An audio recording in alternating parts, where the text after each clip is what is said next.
Hello student, today we will start from exercise 11.2. This is the first question of this exercise. If 7 is subtracted from 3 times a number, यानी number के 3 times में से आप 7 को subtract करेंगे, the result is 56. Find the number. आपको जो number दिया गया है स्टूडेंट्स, वो हमें अननोन है, पता नहीं है क्या क्या है, तो उसे हम सपोज करेंगे let the number be x. अब उसने कहा है कि 3 times of a number, number का 3 टाइम्स है तो 3x कर देंगे. 4 टाइम्स होता तो 4x हो जाता. अब इस 3 times of a number, number के 3 टाइम्स से बोला ना 7 इज सब्ट्रैक्टेड फ्रॉम. 7 मीन्स 7 को हमें सब्ट्रैक्ट करना है इसके 3 टाइम्स, नंबर के 3 टाइम्स से. तो 7 एक्स नंबर था और इसका हमने 3 टाइम्स करा, इसे हमने 7 माइनस करा. इसका रिजल्ट क्या निकल के आ रहा है स्टूडेंट्स? 56. तो आपके पास ये इक्वेशन, इस स्टेटमेंट की जो इक्वेशंस बन के आई, 3x minus 7 is equal to 56. आपको x की वैल्यू फाइंड आउट करेंगे. जो x की वैल्यू फाइंड आउट होकर आएगी student, that is the required number. तो वो नंबर रिक्वायर्ड होगा. तो इसको हमें 7 को ट्रांसफर करके इधर लाना है. जब हम 7 को इधर ट्रांसफर करके लाएंगे तो प्लस का हो जाएगा. ये इन दोनों को ऐड करेंगे, क्या आएगा? 63. 56 में 7 ऐड करेंगे तो सम इन दोनों का क्या आएगा? 63. अब 3 मल्टीप्लाई में x के साथ, तो 3 को जब इधर लाएंगे तो डिवाइड में ले जाएंगे 63 से. इसको जब कैंसिल करेंगे हम तो 21 टाइम्स कैंसिल हो जाएगा. ठीक है ना. तो this is the value of x. और x की जो वैल्यू निकल के आई वो 21 आई. तो हमने x क्या सपोज करा था? वो नंबर, जिस नंबर की हमें रिक्वायरमेंट थी. ठीक है ना स्टूडेंट. तो नंबर हो गया, so the required number is equal to 31, sorry 21. 21 वो रिक्वायर्ड नंबर हो गया. Okay students. Now this is the second question of this exercise. Find the two numbers such that one of them exceeds the other by 9 and their sum is 75. यानी दो number हम suppose करेंगे और उन दोनों में एक नंबर दूसरे नंबर से 9 एक्सीड. एक्सीड मीन्स होता है ज़्यादा. तो हमने फर्स्ट नंबर सपोज कर लिया x और अदर नंबर हमने उसे 9 मोर कर लिया, मीन्स एक्सीड कर लिया, ज़्यादा कर लिया. तो फर्स्ट नंबर में हम 9 ऐड कर देंगे तो सेकंड नंबर हो जाएगा, क्योंकि सेकंड नंबर हमारे पास एक्सीड है 9, यानी कि वो सेकंड नंबर जो है 9 ज़्यादा है फर्स्ट नंबर से. तो अब इन दोनों नंबरों का वो करा एंड देयर सम इज 75. इन दोनों नंबर जो हमने सपोज करे हैं तो वो उन दोनों नंबर का सम जो है 75 है. वो कह रहा है क्वेश्चन के अकॉर्डिंग. तो फर्स्ट नंबर हमारे पास x हो गया, हमने जो सपोज करा था. सेकंड नंबर x प्लस 9 हो गया. इन दोनों को जब हम ऐड करेंगे स्टूडेंट्स तो टोटल बता रहा है वो 75 आएगा. इसका सम जो है 75. अब x और x ऐड करेंगे तो 2x और 9 को हम ट्रांसफर करके लाएंगे इधर. ठीक है ना. तो 9 को जब ट्रांसफर कर लाएंगे तो प्लस का उधर आकर माइनस का हो जाएगा. इन दोनों को सब्ट्रैक्ट करने पर 66 हो जाएगा. अब हमें 2 मल्टीप्लाई में तो 2 को डिवाइड में ले जाएंगे तो 3 टाइम्स और फिर 2 3 जा 6, 2 3 जा 6, तो 33 इसकी x की वैल्यू आ गई. तो फर्स्ट नंबर आपके पास हमने सपोज करा था x, तो x की जो वैल्यू हो गई वो फर्स्ट नंबर हो गई 33. Other number means second number जो है x प्लस 9 हमने सपोज करा था. तो x प्लस 9 यानी x की जगह x की वैल्यू पुट कर दिया और 9 ऐड कर दिया. तो ये दोनों नंबर आपके पास फर्स्ट नंबर में 33 और सेकंड नंबर में आपके पास 42 आ गया. यदि हम देखा जाए कि ये सेकंड वाला नंबर अब चेक करेंगे हम, तो सेकंड वाला नंबर हमारे पास 42 है, वो 33 यानी फर्स्ट वाले नंबर से 9 मोर है. और इनको दोनों का ऐड करके देखेंगे तो इन दोनों का सम जो आएगा वो 75 आएगा. तो जो हमारे पास क्वेश्चन में दिया गया था. तो these are the two required number. Okay students. Now this is the third question of this exercise. The sum of 3 consecutive numbers is 56. ठीक है ना. हमने 3 नंबर लिए हैं और कॉन्सिक्यूटिव हैं. कॉन्सिक्यूटिव का मतलब होता है कंटिन्यू. कंटिन्यूस लगातार जो नंबर्स होते हैं. जैसे सपोज दैट हमने फर्स्ट नंबर 15 ले लिया, तो अब इससे नेक्स्ट नंबर हम कैसे पता करेंगे? 1 ऐड करके पता करेंगे. तो 16 होगा.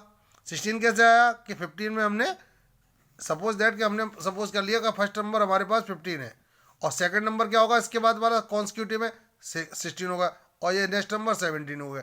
तो इस तरीके से जो नंबर कंटिन्यू नंबर होते हैं उन्हें कॉन्सिक्यूटिव कहते हैं. ठीक है ना. तो फर्स्ट नंबर हमारे पास 15, 16, 17. ठीक है ना. ये सपोज करा, ये ऐसा है नहीं क्वेश्चन में. तो हमने यदि हमारे पास फर्स्ट नंबर मालूम हो तो सेकंड नंबर फाइंड आउट करने के लिए इस नंबर में हमें क्या करना होगा, 1 ऐड करना पड़ेगा, तब हमारे पास 16 आएगा। अब सेकंड वाले में हमने 1 ऐड करना पड़ेगा तो थर्ड आ जाएगा। तो हमने सपोज कर लिया let the first consecutive number be X, ठीक है ना। और सेकंड नंबर हमारे पास कॉन्सिक्यूटिव है एक्स प्लस 1। जैसे कि मैंने बताया था फर्स्ट नंबर में 1 ऐड कर देंगे तो 16 हो जाएगा। तो इनमें फर्स्ट नंबर सपोज करा एक्स और इसमें 1 ऐड कर दिया तो हमारे पास सेकंड नंबर आ गया। एंड द थर्ड वन, इस वाले में हम 1 ऐड कर देंगे तो ये एक्स प्लस 2 हो जाएगा। अब स्टूडेंट्स आपको 3 नंबर्स हमने सपोज कर लिए। अब इनका कह रहा है सम 56 है। तीनों नंबर्स का सम जो है टोटल करके, पहला नंबर फर्स्ट हमने एक्स सपोज करा तो एक्स लिख दिया, सेकंड वाला क्या था एक्स प्लस 1, थर्ड वाला हो गया एक्स प्लस 2। ये एक्स प्लस 2 कैसे होगा, इस नंबर में हमने सेकंड वाले में 1 ऐड कर दिया तो ये एक्स प्लस 2 हो जाएगा, ठीक है ना। तो अब 3 नंबर्स का सम जो बता रहा है वो कितना बता रहा है, 56। स्टूडेंट बाई मिस्टेक में से ये क्वेश्चन नोट गलत हो गया है, वहाँ 66 है। तीनों नंबर का जो सम है वो 66 है। ओके स्टूडेंट्स, तो मैंने इसको करेक्ट कर दिया है यहाँ। ये सम अब 3 नंबर्स जो 66 करने करा तो इन तीनों नंबर का जो सम आया 66 हो गया। ओके स्टूडेंट्स, अब आपको करना क्या है स्टूडेंट्स, एक्स एक्स एक्स तीनों ऐड करेंगे तो 3x और 1 और प्लस 2 कॉन्स्टेंट टर्म आपस में ऐड करेंगे तो 3 हो गया। अब 3 को हम ट्रांसफर करके लाएंगे नेक्स्ट स्टेप में तो माइनस का हो जाएगा, लेफ्ट हैंड साइड से राइट हैंड साइड पे जाएगा। तो इन दोनों को सब्ट्रैक्ट करेंगे तो आपके पास क्या आएगा स्टूडेंट, 63। और ये हमारे पास 3x रह गया, इसको ट्रांसफर करके इधर ले आए, इन दोनों को सब्ट्रैक्ट करके 63 हो गया। अब 3 का हम इसमें क्या करेंगे, डिवाइड करेंगे। तो 3 का जब डिवाइड करेंगे तो 3 2 जा 6 और 3 बन जा 3, ठीक है ना। तो आपके पास स्टूडेंट्स क्या आया, x की वैल्यू x इजिकल टू 21 आई। तो ये x की वैल्यू क्या आ गई आपके पास, 21। तो जो 21 हमने x सपोज करा था फर्स्ट नंबर, तो फर्स्ट नंबर आपके पास क्या हो गया, फर्स्ट नंबर हमने लिखना भूल गए, फर्स्ट नंबर इजिकल टू 21 हो गया। The second consecutive number x plus 1 था, ये x प्लस 1 सपोज करा था तो x प्लस 1, तो x की जगह 21 पुट कर दिया हमने, फर्स्ट नंबर प्लस 1 22 हो गया। The third consecutive number x plus 2, तो 21 x1 की x की जगह पुट कर दिया एंड 2 ऐड कर दिया तो 23 हो गया। तो ये नंबर कंटिन्यू हो गए 21 22 23 कॉन्सिक्यूटिव इसलिए क्योंकि ये लगातार है। और इनका यदि सम देखा जाएगा, चेक करा जाएगा तो 66 होगा। Okay student, these are the 3 required numbers. Okay student, this is the question number 4। The sum of the 3 consecutive odd number is 69। यानी अब हमारे पास ऊपर वाले क्वेश्चन में ऑड और इवन वर्ड नहीं लिखा हुआ था, ओनली 3 कॉन्सिक्यूटिव वर्ड था, ठीक है ना। तो यहाँ पर ऑड वर्ड और इंक्रीज कर दिया हमने। फाइंड द नंबर्स, जैसे let the first number odd number be X. Suppose मान लिया कि हमने ऑड नंबर्स ले लिए, यहाँ पहला हमने सपोज ले लिया 15, तो दूसरा ऑड नंबर हम कैसे लेंगे, 2 ऐड करके, तभी तो ऑड आएगा। यदि 1 ऐड कर देते तो इवन नंबर आ जाता 16। तो हमें तो ऑड लेना है ना, तो हमने ये फर्स्ट नंबर 15 ले लिया और सेकंड नंबर हमें पता करेंगे तो 17 होगा और थर्ड नंबर पता करेंगे तो 19 होगा। तो आप स्टूडेंट्स ये देखिए कि 15 में हम 2 ऐड कर रहे हैं तब सेकंड वाला ऑड नंबर आ रहा है, और सेकंड वाले में 2 ऐड कर रहे हैं तो ये थर्ड वाला आ रहा है। यानी जब इवन या ऑड लग जाता है तो हम जो सपोज करा हुआ नंबर होता है उसमें हम क्या करते हैं, 2 ऐड करते चले जाते हैं। यदि यहाँ पर इवन भी होता तब भी आपको 2 ही ऐड करना पड़ता। तो let the first odd number भी एक्स सपोज कर लिया, ठीक है ना हमने। और सेकंड नंबर हमने क्या कर लिया, एक्स प्लस 2। और थर्ड नंबर हमने सपोज क्या कर लिया, जो सेकंड वाला नंबर था हमने पहले से नोट करा, फिर उसमें भी 2 ऐड करा तो एक्स प्लस 4 हो गया। ये 3 कॉन्सिक्यूटिव ऑड नंबर्स हो गए, एक्स सेकंड वाला एक्स प्लस 2, थर्ड वाला एक्स प्लस 4 हो गया। अब इन सभी का जो सम है टोटल बता रहा है वो 69 है। तो एक्स एक्स एक्स 3x, अब इन दोनों को कांस्टेंट टर्म को ऐड करेंगे, 6 आ गया, 6 को ट्रांसफर करके लाएंगे, माइनस का हो गया और 63 हो गया। अब 3 से हम डिवाइड लगाएंगे तो 21, इसका डिवाइड करके आंसर आएगा। तो फर्स्ट को ऑड कॉन्सिक्यूटिव नंबर स्टूडेंट क्या हो गया, 21। तो सेकंड वाला क्या हमने सपोज करा था, x प्लस 2, ये तो सपोज करा था। तो यहाँ हमें x प्लस 2 लिख दिया और x की जगह x की वैल्यू पुट कर दिया, 2 से ऐड कर दिया, ठीक है ना। और इन दोनों को ऐड करेंगे तो 23, सेकंड वाला ये हो गया 23। और था third consecutive odd number x plus 4, तो 21 x की वैल्यू पुट करिए, 4 इसमें ऐड करेंगे 25 हो जाएगा। तो these are the 3 consecutive required number, 21 23 25। और ये सब क्या है, ऑड नंबर्स हैं। इनका सभी का सम करने पर 69 भी होगा, चेक करना आपने। Student this is the question number 5. The sum of the ages of a father and his son is 60 years. यानी कि फादर की एज और सन की एज दोनों का टोटल जो है 60 ईयर्स है. If the son's age is 30 years less than father's age, यानी कि बेटे की एज जो है वो फादर की एज से 30 ईयर्स कम है, तो find the age of father. तो let the age of father भी एक्स सपोज कर लिया हमने, एक्स ईयर्स हमने इसकी एज सपोज कर ली ईयर्स, ठीक है ना. अब बेटे की एज कितनी है कि बेटे की एज जो है फादर की एज से 30 ईयर्स कम है. यदि फादर की एज में 30 माइनस कर दिया जाए तो फादर, तो ये बेटे की एज हो जाएगी. फादर की एज एक्स है तो 30 ईयर कम करेंगे तो बेटे की एज जो है आ गई. अब इन दोनों का टोटल बता रहा है फादर एंड सन की एज का जो टोटल है वो 60 है यहाँ दिया हुआ है. तो हमने फादर की और बेटे की सन की एज दोनों को ऐड करके 60 लिख दिया. अब ये एक्स और एक्स 2x हो गया -30. अब -30 को इधर ट्रांसफर करके लाएंगे तो प्लस का हो जाएगा, तो 2x रह जाएगा. 2x is equal to 60 plus ये उधर का 30. अब 2 को हम डिवाइड में ले, इन दोनों को ऐड कर दिया हमने, 90 हो गया. और 2 को डिवाइड में ले जाएंगे तो x की जो वैल्यू निकल के आई वो 45 आई. मीन्स कहने का मतलब जो फादर की एज हो गई वो 45 ईयर्स हो गई. अब हमसे वो मांग नहीं रहा था सन की एज, लेकिन हम सन की एज भी हम फाइंड आउट कर रहे हैं. ऐसा नहीं है कि सन की एज मांगी नहीं गई है, लेकिन हमने आपको एक्सप्लेन करने के लिए, वैसे इसकी कोई ज़रूरत नहीं है इस आंसर की, ठीक है ना. यहाँ फादर की एज मांगी थी हमने निकाल के दे दी, लेकिन हमने आपको सन्स की भी एज मांग रहा है तो एक्स -30 कर दिया हमने. तो एक्स की जगह 45 और -30 इज इक्वल टू 15 ईयर्स. कितनी इस किसकी एज हो गई सन की, और ये जो एज है वो फादर की एज हो गई. Okay students, this is the question number 6. William's father is 3 times as old as William. यानी कि विलियम की जो भी एज है उसमें यदि 3 का मल्टीप्लाई कर देंगे तो फादर की एज बन जाएगी. जैसे विलियम की 10 है तो 10 का मल्टीप्लाई 3 से करेंगे तो फादर की एज 30 हो जाएगी. यदि विलियम की एज 15 है तो 15 का 3 से मल्टीप्लाई करेंगे तो फादर की एज बन जाएगी. यानी कुल टोटल जो हमारा कहने का मतलब ये है कि फादर, पहले तो हमें विलियम की एज मालूम होनी चाहिए.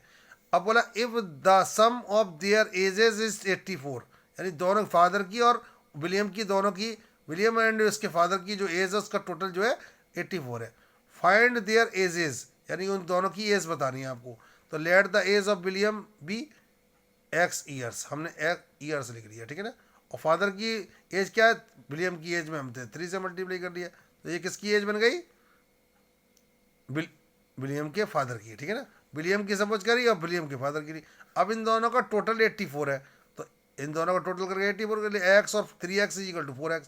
अब क्या करेंगे, 4 को हम डिवाइड में ले जाएंगे तो 20 बनाएगा. तो x की एज जो हो गई वो x जो है की वैल्यू जो है 21, और ये 21 जो है वो विलियम्स की एज हो जाएगी, ठीक है ना, यहाँ लिखा था. तो age of William is equal to 21 years, ठीक है ना. शॉर्ट फॉर्म में YRS लिख देते हैं, ठीक है ना. अब एज ऑफ विलियम्स फादर तो 3x ये थी, तो 3x हमारे पास क्या है, तो x की जगह में क्या करना है 21 रखना है, और इन दोनों के बीच में इंटू का साइन. इन दोनों का मल्टीप्लाई करेंगे तो ये बन जाएगी फादर की एज. तो ये फादर की एज हो गई, ये विलियम की. यदि विलियम की एज में 3 से मल्टीप्लाई करेंगे 63 आएगा. उसमें क्वेश्चन में भी कहा था 3 टाइम्स थी, तो यहाँ 3 टाइम्स है हमारे पास. Okay students, this is the question number 7. The cost of the table exceeds the cost of chair by 150 rupees. यानी टेबल की जो कॉस्ट है वो चेयर की कॉस्ट से 150 रुपीज़ मोर है, मीन्स ज़्यादा है. If the cost of 1 table and 2 chairs, यानी कि 1 टेबल और 2 चेयर्स की जो कॉस्ट है वो 1500 है. तो find the cost of each, यानी कि आपको एक टेबल की भी कॉस्ट बतानी है और एक जो है चेयर की भी कॉस्ट बतानी है. तो let the cost of a chair be X. हमने कॉस्ट ए चेयर की कॉस्ट क्या सपोज कर ली, ₹x. अब कॉस्ट ऑफ अ टेबल, तो टेबल की जो कॉस्ट है वो चेयर की कॉस्ट से 150 ज़्यादा है, तो चेयर की कॉस्ट में हम 150 ऐड कर देंगे तो टेबल की कॉस्ट हो जाएगी. अब वो कह रहा है कि यहाँ पर हमारे पास एक टेबल, तो एक टेबल की कॉस्ट ये हो गई. अब हमारे पास चेयर कितनी यूज़ करा रहा है 2, तो 2x हो गई. एक चेयर की जो कॉस्ट है वो ओनली x है, तो 2 चेयर की 2x हो गई. अब इन दोनों का टोटल हमने जो परचेज करी थी वो 1500 में परचेज करी थी, तो अब इन दोनों को ऐड करके 1500 हो गया, ठीक है ना. अब x इसको ब्रैकेट को ओपन करेंगे, अब इन दोनों को ऐड करेंगे एक्स और एक्स को, तो 3x हो जाएगा और ये 150 यहाँ आ गया। अब इसको ट्रांसफर करके लाएंगे राइट हैंड साइड में, तो ये प्लस से माइनस में चेंज हो जाएगा। अब इन दोनों का जो टोटल सब्ट्रैक्ट करके जो आंसर आएगा डिफरेंस, तो 1350। अब नेक्स्ट स्टेप में क्या करेंगे, 3 को ये डिवाइड में ले जाएंगे, जब इससे कैंसिल करेंगे तो 450 आएगा। तो x की जो वैल्यू आई वो 450, और 450 क्या चीज़ हमने सपोज करी थी, जो ए 1 चेयर की कॉस्ट, ठीक है ना। तो 1 चेयर की जो कॉस्ट आई वो cost of a chair 450 rupees I. अब कॉस्ट ऑफ हमें टेबल भी सपोज करनी है, तो कॉस्ट ऑफ टेबल हमने सपोज करी थी वो x प्लस 150 थी। तो x की जगह हमें जो x की वैल्यू हमने फाइंड करी है तो वो यहाँ आ गई, और ये आपके पास क्या हो गई, जो इंक्रीज कॉस्ट थी यानी 150 ये वाला ही था, ये वाली यहाँ वैल्यू आ गई। अब इन दोनों को आपको ऐड करेंगे तो 600 is the cost of a table. एक चेयर की कॉस्ट जो हो गई 450 और एक टेबल की कॉस्ट जो है 600 रुपीज़ हो गई। Okay student, this is the required answer. Student, this is the question number 8। The perimeter of a rectangle is 60 centimetre, यानी पेरीमीटर जो होता है वो हमेशा सभी ऑल साइड्स को टोटल होता है, और पेरीमीटर और रेक्टेंगल का जो फार्मूला होता है 2l+b, यानी twice the sum of length and breadth, ठीक है ना। तो आपके पास क्या कर, if the length of a rectangle is 4 times the breadth of a rectangle, यानी कि जितनी आपके पास ब्रेथ है उसकी 4 टाइम्स इसकी लेंथ है, तो आपके पास पहले ब्रेथ मालूम होनी चाहिए।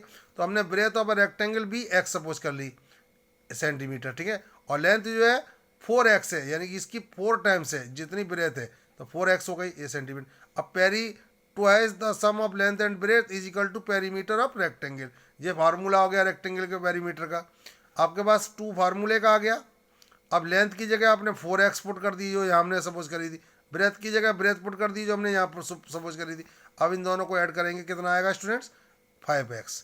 अब ये 2 से मल्टीप्लाई हो जाएगा, बाहर जो ब्रैकेट का नंबर होगा, इन दोनों को मल्टीप्लाई करने पर 10x हो जाएगा, और ये 60 आपके पास पेरीमीटर था ही इसके पास। हमें स्टूडेंट क्या करना है, इसको डिवाइड लगाना है, x की वैल्यू फाइंड आउट हो जाएगी। तो length of rectangle is equal to 4x, तो 4 इंटू एक्स की वैल्यू जो हमने पुट करी है वो निकाली है, तो वो यहाँ रख दी। तो ये आपके पास क्या हो गया स्टूडेंट्स, 24 इसकी लेंथ हो गई। अब ब्रेथ क्या थी x, तो x की वैल्यू आ गई। अब हमें फाइंड आउट क्या करना है, एरिया ऑफ रेक्टेंगल। तो एरिया ऑफ रेक्टेंगल का जो फार्मूला होता है वो लेंथ इंटू ब्रेथ होता है। तो लेंथ की जगह हमने 24 रख दिया, जो हमने फाइंड आउट करी है लेंथ है, length of the rectangle is 24, तो लेंथ की जगह 9 लिख दिया, और ब्रेथ कितना 6, तो 6 से रख दिया। इन दोनों का मल्टीप्लाई करेंगे तो 144 सेंटीमीटर स्क्वायर। ओके स्टूडेंट्स, ये आपके पास इस रेक्टेंगल का एरिया आ गया। This is the required answer. Okay students, this is the question number 9। 1/10 of a number added to 1/6 of the number gives 69, find the number, यानी एक नंबर के 1/10 में उसके ही 1/6 को ऐड कर दिया जाए तो जो टोटल आता है वो 64 होता है। 69 में बोल गया था 64 होता है। Find the number. Okay students, तो let the number be x. अब नंबर का वो 1/10 बता रहा था स्टार्टिंग में, तो 1/10x। अब इसमें क्या ऐड करवा रहा था, 1/6 ऑफ द नंबर, तो 1/6 ऑफ नंबर ये हो गया, नंबर का 1/6 ये हो गया, और नंबर का 1/10 ये हो गया। इन दोनों का टोटल जो बता रहा है वो 64 है। तो हम इन दोनों को एलसीएम लेंगे तो 30 आएगा, तो 30 से 3 टाइम्स से डिवाइड गया, 3 का इससे मल्टीप्लाई करेंगे 3x आ गया। ये 6 से गया 5 टाइम्स, 5 को इससे मल्टीप्लाई करेंगे 5x हो गया। अब इन दोनों को ऐड करेंगे जब स्टूडेंट्स, तो 8x/30, ठीक है ना, इज इक्वल टू 64। अब 30 को हम इस तरह मल्टीप्लाई में ले जाएं और इसको हम नीचे ले जाएं, तो 8 8 जा 64, और 30 का सब इससे मल्टीप्लाई करेंगे 240, ठीक है ना। एक्स की वैल्यू जो आ गई 240 आ गई, तो रिक्वायर्ड नंबर जो हमारे पास था वो 240 हो गया जो हमें जरूरत थी। Okay students, this is the required answer. Student, this is the question number 10। If the length and breadth of a rectangle are in the ratio 5:3 and its perimeter is 144 metre, find the area of rectangle. Area of rectangle निकालने के लिए आपको सबसे पहले length पता करना है और ब्रेथ पता करना है। तो लेंथ हमने सपोज कर ली 5x, क्योंकि इसने लेवल लेंथ दी थी, ठीक है ना। लेंथ एंड ब्रेथ, स्टार्टिंग में बोला लेंथ, तो लेंथ स्टार्टिंग वाला नंबर हो गया, और ब्रेथ बाद में बोला तो बाद वाला नंबर 3 हो ब्रेथ हो गया। तो लेंथ कितना हो गया 5x सपोज कर लिया, और ब्रेथ अपने 3x। अब पेरीमीटर दे रखा है उसने 144, तो पेरीमीटर का फार्मूला यूज करेंगे twice the sum of length and breadth, perimeter of rectangle, ये फार्मूला हो गया उसका। लेंथ की जगह हमने 5x यूज़ कर लिया, ब्रेथ की जगह 3x यूज़ कर लिया। इन दोनों को हम क्या करेंगे, ऐड करेंगे। अब ऐड करेंगे तो 8x हो जाएगा, 2 से मल्टीप्लाई हो जाएगा, इन दोनों को मल्टीप्लाई करेंगे 16x हो जाएगा। 16 को हम क्या करेंगे स्टूडेंट्स, डिवाइड में ले जाएंगे यहाँ, और जब 16 से 144 को कैंसिल करेंगे तो 9 टाइम्स इसका क्वेश्चन आ जाएगा। तो x की जो वैल्यू निकल के आई वो 9 हो गई। अब हमें फाइंड करना है लेंथ, तो length of rectangle is equal to 5x, तो 5 इंटू एक्स की जगह 9 पुट करना है जो हमने वैल्यू फाइंड आउट करी है। तो 45 मीटर जो हो गई उसकी लेंथ हो गई रेक्टेंगल की। और ब्रेथ थी 3x, तो 3 into 9 metre is equal to 27 metre. अब हमें फाइंड करना एरिया ऑफ रेक्टेंगल, तो length into breadth area of rectangle के फार्मूला होता है। तो 45 हमारे पास लेंथ आई है और ब्रेथ हमारे पास 27 आई है, तो इन दोनों को मल्टीप्लाई करेंगे तो 1215 metre square, this is the area of the given rectangle. Okay students, this is the required answer. Students, this is the question number 11 and it is the last question of this exercise. Half a swarm of bees went to collect nectar from rose garden. यानी कि जितना भी बीज थी उनमें से आधी जो है उसके मधुमक्खियों के जो छत्ते में से जितने भी ग्रुप में थी, स्वार्म बोलते हैं, मधु बीज का जो ग्रुप होता है उसको स्वार्म बोलते हैं, उस स्वार्म में से आधी तो जो है रोज गार्डन से नेक्टर लेने चली गई थी। And 3/4 of the rest went to another garden, और बची हुई जो थी उनमें से 3/4 यानी टोटल की 3/4 नहीं, जो रह गई थी इसके बाद या गार्डन में जाने के बाद जो रह गई थी उसमें से 3/4 जो है आपके पास दूसरे गार्डन में नेक्टर लेने चली गई। और रेस्ट जो थी 120 वर स्टिल अनडिसाइडेड, यानी कि वो कहीं पे नहीं गई थी, वो अब वहीं पर थी। How many bees were there in all, यानी टोटल बीज कितनी थी। तो let the number of the total bees is equal to x.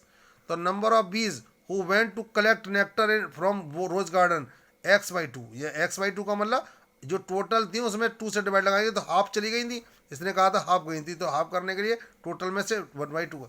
अब नाउ द लेफ्ट बीज, अब टोटल एक्स हमने सपोज करी थी इतनी तो चली गई हमारे पास लेने के लिए रोज गार्डन से नेक्टर, तो इसमें से टोटल में से ये रोज गार्डन में से गई थी उसको लेकर सब्ट्रैक्ट कर दिया। जब इन दोनों का एलसीएम 2 आ गया और इसका डायरेक्ट मल्टीप्लाई कर देते जो न्यूमरेटर नहीं होता, वो सॉरी डिनोमिनेटर नहीं होता, तो एलसीएम का और न्यूमरेटर का मल्टीप्लाई कर देते हैं, तो 2x आ गया। और 2 से 2 कैंसिल हो गया, 1 टाइम 1 का इससे मल्टीप्लाई करेंगे x आ गया। तो 2x में से x माइनस करेंगे तो x/2 ये हमारे पास बची हुई रह गई, इतनी चली गई और इतनी ही रह गई, ठीक है। अब now bees who went to another garden, जो अलग गार्डन में गई थी वो थी टोटल जो बची रह गई थी x/2, इसका 3/4 जो है वो क्या रह गए दूसरे गार्डन से लेने गई थी, तो 3x/8 ये दूसरे गार्डन में गई थी, ठीक है।